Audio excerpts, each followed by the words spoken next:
Nós costumamos dizer que pelo menos um terço dos doentes, 33% dos doentes com psoríase, terão também concomitantemente artrite psoriásica. Ahm, mas com alguns tipos de psoríase, nomeadamente a psoríase do couro cabeludo, a psoríase das unhas, sabemos que esta percentagem pode ser mais elevada e pode chegar a atingir 50%, ou seja, metade dos doentes com estas formas de psoríase. Mas é consensual que há um subdiagnóstico. Acho que contribui para este subdiagnóstico a falta de informação. A psoríase é uma doença de pele que toda a gente vê, as dores articulares os outros não o veem. E o próprio pode achar que é normal ter uma dor nas costas. O meu dedo está inchado, se calhar bati em algum sítio e foi nesse contexto que o dedo ficou inchado, sem atribuírem à mesma causa que provoca a doença de pele. Muitas vezes os próprios doentes ficam confusos com isto. A minha doença é de pele, não sabia que as articulações estavam envolvidas. Obviamente, uma doença que não é diagnosticada é uma doença que não é logo tratada. E a doença, ao não ser logo tratada, primeiro vai diminuir a qualidade de vida desse doente.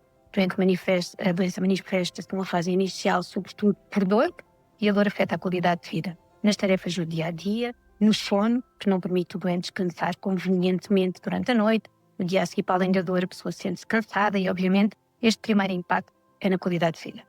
Mas também a doença articular não tratada acaba por levar a deformações, a dano articular que se torna irreversível. E depois surgem deformações que implicam uma alteração na capacidade do movimento dessa articulação. E por isso, depois, para além da qualidade de vida, surge alguma incapacidade relacionada com o dano articular que provoca a doença não tratada. Por outro lado, também sabemos que quanto mais tarde estas doenças são diagnosticadas, mais tarde começam a ser tratadas. E a possibilidade de responder ao tratamento é menor quando o tratamento é começado numa fase mais avançada da própria doença. E por isso eu diria que estas são as 3 grandes etapas, consequência para o doente do diagnóstico tardio.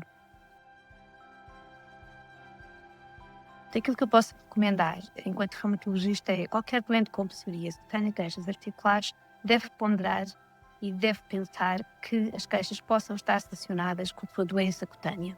Nem sempre assim é, mas não é normal haver queixas articulares. E por isso, sempre que surgem queixas articulares, e particularmente neste contexto em que pode haver doença inflamatória associada, o doente deve ser avaliado em consulta de reumatologia para não atrasar o diagnóstico. E por isso aquilo que eu recomendo é a informação, divulgar que efetivamente esta doença pode também inflamar a articulação e que na presença de queixas articulares as pessoas devem procurar um reumatologista para fazer uma avaliação. Não quer dizer que todos tenham doença inflamatória articular. Os doentes com psoríase podem ter outras doenças articulares que não a artrite psoriásica, por exemplo, uma osteoartrose, podem fazer uma contratura muscular lombar e terem uma dor lombar, que nós chamamos nos nossos termos lombalgia, fora do contexto de doença. Mas a avaliação deve ser feita. Este questionário, sendo muito simples, contemplando apenas 10 questões, acaba por abordar as principais manifestações desta doença. Esta doença, a artrite psoriásica, é uma doença muito heterogénea, muito diferente de doente para doente. Este questionário, no fundo, consegue abordar todas estas diferenças. Aborda a dor articular em geral, das pequenas articulações das mãos e dos pés. Aborda também a dor lombar, o ritmo da dor, se a dor é uma dor inflamatória que perturba o doente, sobretudo durante a noite. Mas aborda outro tipo de manifestações que também podem acontecer, como a inflamação de tendão, e muito frequente no tendão daqueles, e esta é uma pergunta específica deste questionário, mas também outra manifestação muito característica desta doença, que é a inflamação de entéses, do local onde os tendões se inserem no osso com o dedo em salsicha, a dactilite, e por isso acaba por ser um questionário bastante completo. E contempla também uma informação muito importante, que é para o médico de família, que é para depois nos transmitir-se, que é a resposta à medicação com anti-inflamatórios. E no fundo, sendo um questionário de 10 questões, muito simples, aborda as várias manifestações da doença, e caso 3 questões sejam positivas, o doente deve mesmo ser referenciado, porque a suspeita que possa existir uma artrite psoriásica é muito elevada nesta situação.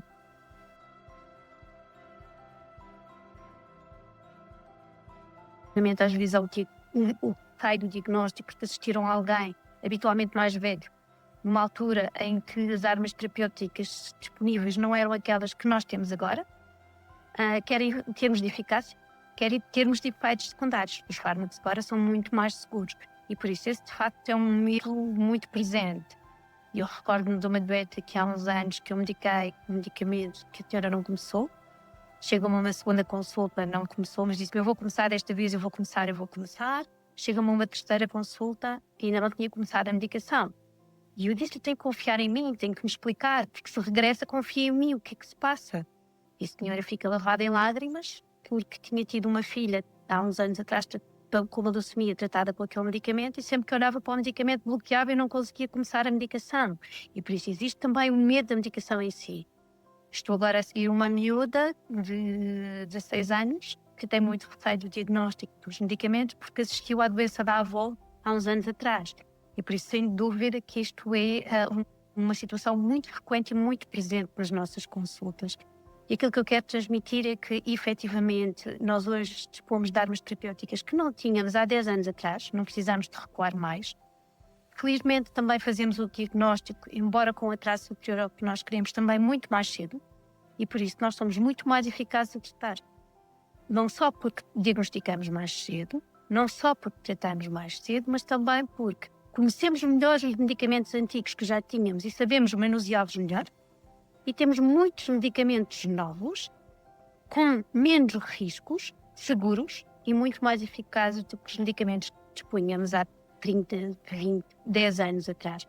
E por isso, obviamente, não é bom ter uma doença crónica. Nenhum medicamento é isento de potenciais efeitos secundários.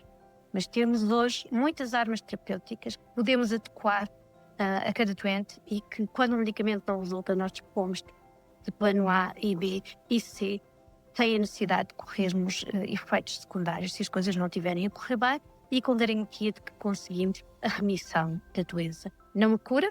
Era bom, é isso que todos almejamos, é procurar um fármaco que consiga definitivamente curar a doença, mas conseguimos, sob medicação, ter a doença em remissão, sem deixar sequelas, sem haver evolução. Falar com o seu dermatologista, porque os dermatologistas estão muito já atentos a este envolvimento da doença psoriásica.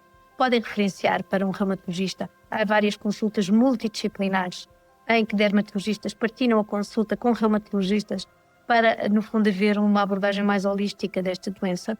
Estamos a integrar também equipas com endocrinologia, com psicólogo, para haver uma abordagem multidisciplinar. E por isso, não tenham receio do diagnóstico, tenham receio de não fazer o tratamento e de adiar, no fundo, todo este processo, que acaba por ser inevitável. Porque quanto mais cedo começarmos a tratar, maior será, de facto, a possibilidade de termos a remissão da doença mais rapidamente e sem nenhuma sequela.